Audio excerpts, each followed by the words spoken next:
Okay, it is now 7 p.m., so let's get started. Welcome, everyone, to the fifth episode in our second ongoing webinar series for federal employees. My name is Quinn Ackerman. I'm one of the co founders here at Parco, as well as the director of marketing. I'm joined here this evening by my colleague, Daniel Hample.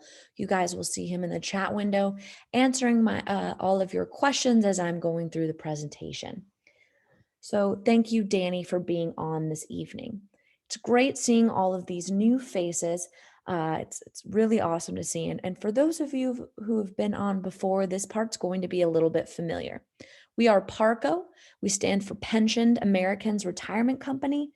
And we are particularly experts on all federal retirement systems. And we do retirement planning for all pensioned Americans and in particular federal employees. We help them strategize their careers, whether they're just starting out, they're near retirement or long in retirement, and really everywhere in between. So, welcome, welcome, welcome.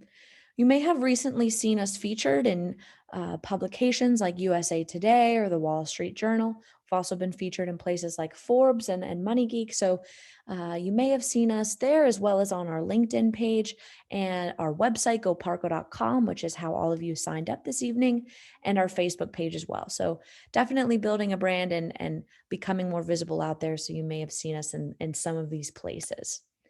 A few ground rules before we get started. Again, for those of you who've been on before, you will know this well. Please feel free to ask questions in the question window. Now, the goal of these presentations is to go more in depth on a specific topic. We pick one thing to go more in depth on, but we do try to keep them to 30 minutes to keep them more digestible, make sure nobody gets bored. And so, because of that, it's impossible to go into every specific nuance. And that's why we really recommend that you guys reach out to us afterwards to talk to us about your unique situations. It's what we do all day, every day, and we're here to help. But again, if you have a burning question that you just need answered immediately, feel free to type in your question in the question window. It will be private.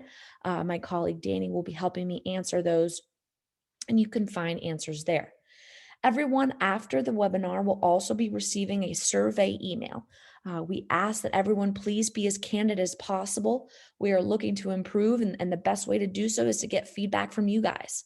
We also ask that if you have more topics that you want to see talked about that you aren't seeing covered out there, let us know. We're more than happy to present different topics that are of interest to you guys. You'll also receive a link in the survey to sign up for some of our future topics as well. So be on the lookout for that after the presentation. Okay, now that we've gotten all of that out of the way, tonight's episode is called Postal Particulars and how postal benefits are different from all other federal employees. Now, we know that federal employee benefits themselves are inherently unique because all federal employees have pensions, and this is becoming increasingly rare, particularly in the modern sector. So it's particularly great that you guys do have these pensions. And then within the federal retirement systems themselves, there can be some nuances amongst federal agencies, and postal employees do have some differences in their benefits opposed to all other federal employees. So that's what we're focusing on this evening. Our agenda this evening is first talk about some healthcare differences that postal employees experience, then go into some FEGLI differences, your life insurance differences as well. We're then going to get into some unique aspects about your annual leave rollovers and sellback values, as well as how postal employees accumulate leave in general. And then we figured it would only be fitting to end tonight's presentation talking about the 2021 Postal Vera that's been buzzing around over the last month or so. So that's what we plan to talk about this evening. So to start off, uh, the healthcare cost of postal employees. So postal employees, like all other federal employees, can be members of the Federal Employees Health Benefits Program, FEHB. And we love FEHB. We think it's a fantastic benefit for all federal employees, and we highly encourage all federal employees to partake if you can. And so, if you look at this circle here, if you were to take this circle and visualize it as your healthcare premiums, One of the reasons why your FEHB is such a fantastic benefit is because the government subsidizes such a big percentage of that circle, such a big percentage of your premiums. And it's actually a little over 70%. That's huge for all private sector individuals who have the same healthcare coverage as you guys do. They're paying over 70% more for the same healthcare as you guys are. So we think FEHB is an absolutely fantastic benefit. Now, as postal employees, you guys also have an additional postal subsidy on top of that. It's only for you guys, and it tends to be about 7 to 10% of your overall premiums. This is going to be somewhat plan dependent, so it'll vary a little bit. Now, something important for postal employees to keep in mind when it comes time to retire is that OPM is going to change how they view you. So while you're employed, OPM views you through the lens of a postal employee. When you retire, they put you into the general federal annuitant bucket. And because of that, and once you're retired and just viewed as a regular federal annuitant, you are going to lose out on that postal specific subsidy. Now, you're still going to have that fantastic 70% government subsidy that all other federal retirees have. So, no worries there. FEHB is still a great deal, but that little chunk, this little postal subsidy that you were getting while you were working, will go away. And that's something that we help postal employees plan out all the time as they're preparing for retirement. We can help them calculate exactly how much their healthcare is going to increase by and how to account for that. So if you have questions about how your healthcare costs are going to change, please reach out to us afterwards and we're more than happy to help. Another difference for postal employees is the cost of your basic life. Now, your basic life is your fundamental coverage under FEGLI. Most federal employees, or all federal employees, are automatically enrolled in this, so you can expect to have basic life unless you distinctly opted out of it. It's going to be your base salary rounded up to the nearest $1,000. An additional $2,000 are added on top of that. That's the same for all feds, but the difference is the cost of it. So for postal employees, you guys get your basic life for free while you're employed. So if you are a postal employee making $57,000 a year, we're going to round that up to $58,000, add an additional $2,000 on top of that, and you're going to have $60,000 in coverage. You are paying nothing for that while you're employed. All other federal employees, let's say they have that same amount of coverage that you guys have, they're paying 32 and a half cents per $1,000 in coverage um, for every thousand. So they are paying $19.50 a month for that same coverage. So basic life is even a better deal for postal employees than it is for everybody else. Now, you're going to see this theme repeated a few times. When postal employees retire, OPM stops viewing you through the lens of postal employees and begins viewing you as general federal annuitants. So, because of that, when you retire, you are going to expect to pay the same amount for basic life as all other federal retirees. So, as postal retirees, you guys will start paying 32 and a half cents for every $1,000 in coverage. So, in retirement, with that $60,000 in coverage, do expect to start paying $19.50. Now, there's some interesting nuances involved in this, and it's not as just straightforward as that $19.50 a month. And that's because when you guys retire, all federal employees on their retirement paperwork have to signify what they want to happen to their basic life when they turn 65. If you retire after age 65, this will take effect immediately. But for those of you retiring before age 65, you are going to have to make an election on your retirement paperwork for what you want to happen to your basic life.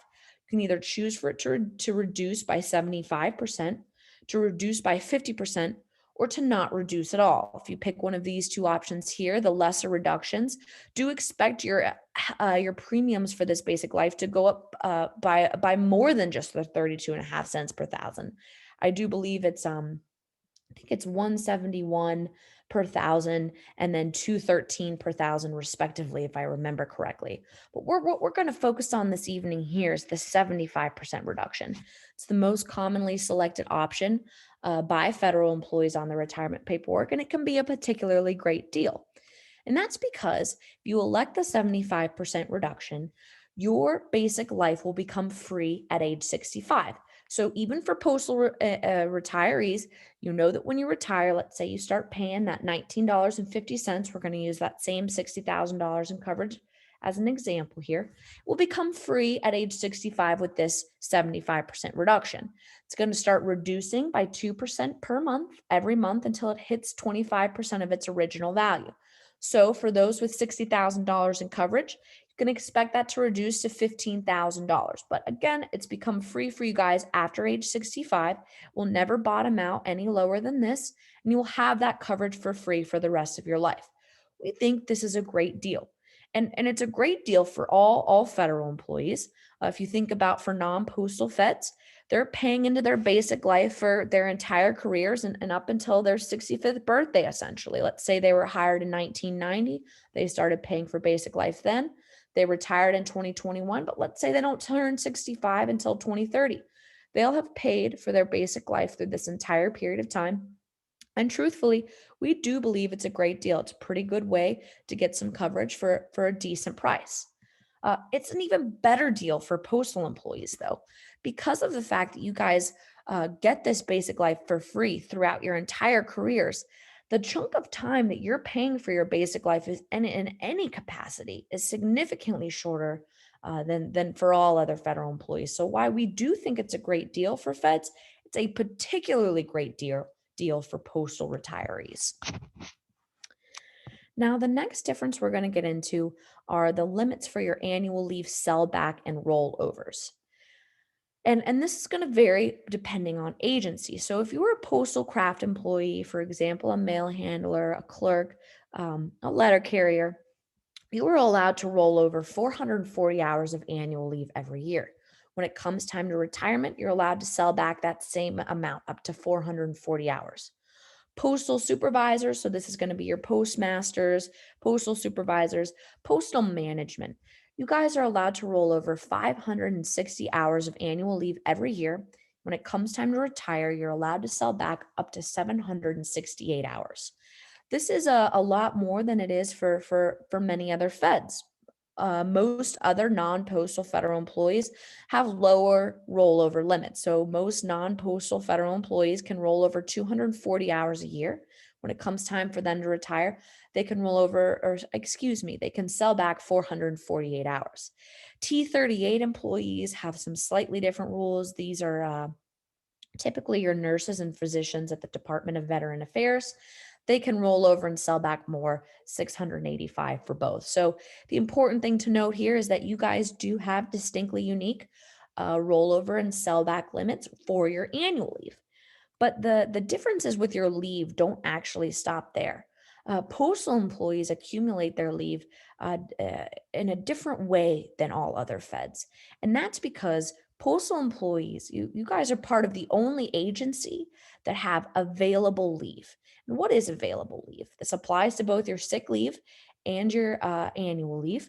And what it is basically the fact that all of your leave is advanced to you guys at the beginning of the year. So if you were to think of your leave as a pile of apples, all of that whole pile of apples would be given to you at the start of each new year. And it's really it's a good benefit for you guys. It provides you some more flexibility. Let's say you needed to take some more of your leave than you had earned at the beginning of the year, either for a vacation or you were sick. You can tap into an entire year's worth of annual leave starting at the beginning of the year. That's your available balance. It's great flexibility point. But the important thing to note is that while you do get it advanced to you differently, you still earn your leave at the same rate as all other federal employees. So as you're going throughout the year, you're earning leave each pay period. The difference between this earned balance and this available leave balance really comes into play when it comes time to retire. And that's because federal and postal employees are the only ones who can retire with a negative balance. And the reason you would retire with a negative balance is if you used more leave that you had available to you than you had actually earned. So when we're going through different retirement scenarios with soon to be postal retirees and we're helping them calculate their numbers, one of the things we first like to point out is to try to avoid retiring with negative leave if you can.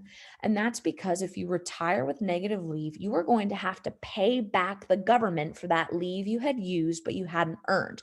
And for each hour, you're going to have to pay back your hourly rate. So when we're talking to postal employees, that's why we encourage them to not retire negative balances if they can. And if they do, at least let them know what that's going to cost them so they're making an informed decision.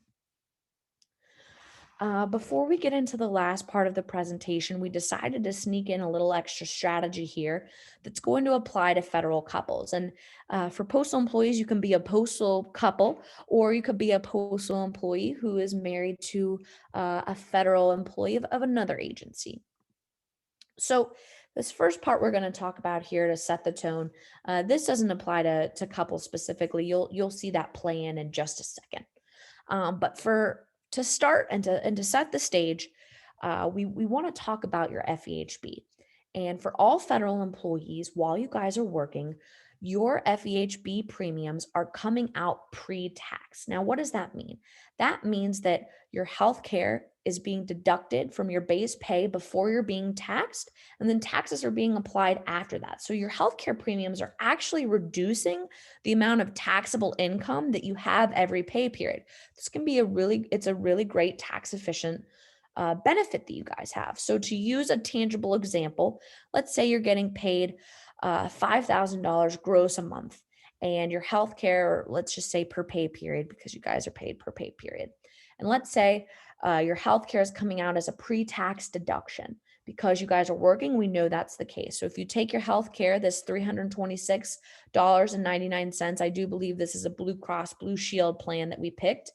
The amount of taxable income that you have that's going to be subject to federal and state income taxes is now lower because of this healthcare premium. It's a great benefit. Now, what's important to know is that when you retire, your FEHB premiums are now taken out post tax. So, said another way, in retirement, your healthcare premiums are not reducing your taxable income. So, here's where the strategy comes in for federal couples.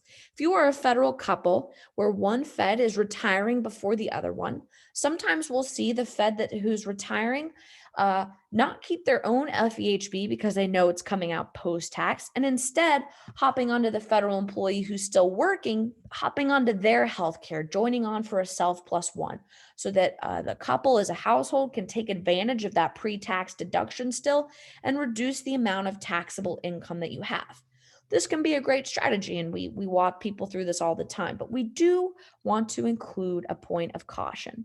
And the point of caution here is that sometimes this is going to be dependent on the healthcare plan that you have, as well as the zip code that you're in. So it's going to be very situationally dependent, but nonetheless, sometimes two individual self plans are going to be cheaper than one self plus one. So to use an example here, we're going to take postal couple Jack and Diane. Diane is still going to work for the USPS for a few more years. So we took a Blue Cross and Blue Shield plan based off of our own local zip code, and we looked up the self cost for that every month. And for Diane, that's $163.50. Now let's take Jack. He was also on his own, the exact same Blue Cross Blue Shield self plan, but Jack has retired. And we know that as a postal employee who is now retired, he's viewed as a regular federal annuitant. So he's lost out on that postal subsidy, and his healthcare premiums have gone up a bit.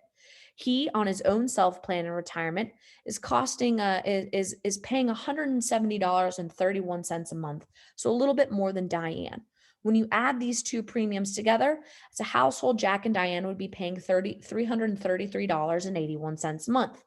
Now, if Jack dropped his own health care and he hopped on Diane's, looking up the Blue Cross Blue Shield local healthcare costs for a self plus one plan based off of our zip code, it's actually more than the two selves combined. They would have to pay $394.29 a month. It's a little over $60 more a month for the household going about it this way. Now, granted, Diane is taking this premium out of her taxable income from the month, so it could be a good strategy, but it may not be. And that's why we urge federal couples to look into their specific plan in their zip code to see which option makes more sense to them. And this is something we help federal couples with all the time.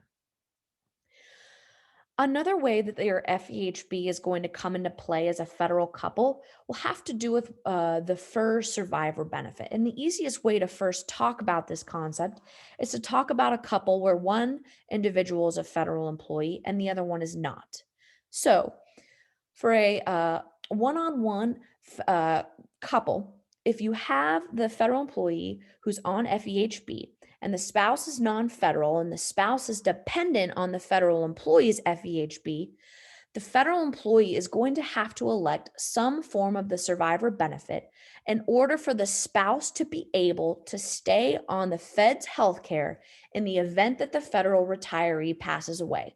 Said another way, if the federal retiree does not elect any form of survivor benefit, the spouse will not be eligible to continue the federal retiree's health care after they pass away. This applies to a lot of federal retirees who are married. They know right off the bat they're going to have to elect some form of the survivor benefit to make sure that their spouse can stay on their health care. With federal couples, it doesn't work the same way.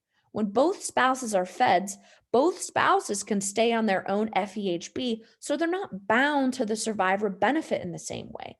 They are not dependent on the survivor benefit in order to keep federal health care. They each have their own, so if no one elects their survivor benefit, they're still good to go.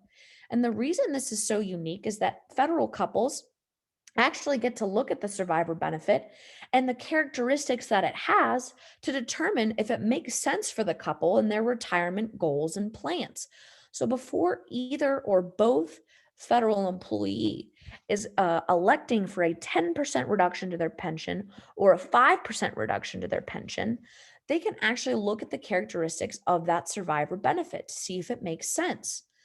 So, federal couples, they get to look at the survivor benefit in a lot of different aspects. For example, the survivor benefit is not transferable. So, if both members of the household were to elect survivor benefits on each other, well, we know one person's never collecting that benefit. And what sucks about that, on top of that, is that for the federal employee who dies, the one who's elected the spouse on the late spouse, they can't transfer that to another beneficiary. So that benefit's entirely lost. Another thing that federal couples get to consider is the age differences between the two. May not make good sense for federal couples who are close in age and can't have similar expected mortalities. Granted, it could make good sense for federal couples where one federal employee is significantly older than the other. With that being said, though, even if you have a significant age difference, something for you guys to consider is if you like the way that the survivor benefit pays out. We know the survivor benefit is a once per month structured benefit.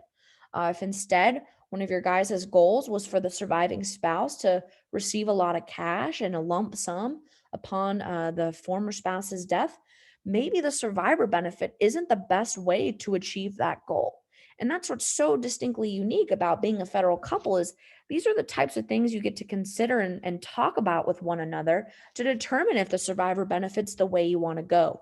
For those who aren't federal couples, where one non-federal spouse is dependent on the health care of the Fed, they don't get to have these same kinds of conversations. So, to end this evening, we wanted to touch on the 2021 Postal Vera that was recently announced. So, the Voluntary Early Retirement Authority that was announced at the beginning of March is only being offered to most EAS non bargaining postal employees. So, this is referring to postal employees who are not represented by a union. This doesn't mean that if you aren't a member of the union that you're eligible for the Vera. Most and all craft employees are can be covered by unions, whether they are a member of that union or not. So if you are one of those postal employees, this voluntary earlier retirement authority is not going to apply to you. So it's mostly going to apply to management, your postal supervisors, your postmasters, and the other type of management postal employees only. The requirements for this voluntary early retirement authority are as follows. You can retire at age 50 with over 20 years of service and see no reduction to your benefits. Or you could retire at any age as long as you have over 25 years of service. Some of the cool things about a Vera is that even though you're retiring essentially earlier than you otherwise would have, you're not seeing an early retirement penalty to your pension. So they're going to still calculate the number of years you have and how old you are, use your high three, but they're not going to apply any sort of a penalty for retiring early. So that's a great part of the Vera itself. On top of that, even though you're retiring early, you can still maintain your benefits. So you continue your FEHB as long as you've had it for at least 5 years prior to retirement, things like FEGLI and the like. One other thing we want to mention about this Vera is that you can also collect the FERS supplement. Now, as you'll see here, there's a star, and that's because you can collect the FERS supplement, but you would not be able to collect the FERS supplement until you would otherwise be deemed fully retirement eligible. So, for example, someone who's retiring at age 50 with over 20 years of service, they may be collecting their unreduced pension when they retire, but they would not be able to collect that FERS supplement until they would otherwise be considered fully retirement eligible. So either when they hit 56 with over 30 years of service. And of course, the FERS supplement always stops at age 62. So for those of you who may be retiring at, I don't know, 60 with 18 years, if you are waiting until age 62 and whatever, you're not going to be able to collect the FERS supplement. So just know that going in. On top of that, there is no voluntary separation incentive payment, also known as a VSIP, being offered with this Vera. Sometimes you'll see some sort of incentive payment being offered in addition to the Vera itself. That's not the case here, or at least they haven't announced as such. That is always subject to change, of course, but at this time, there is no VSIP.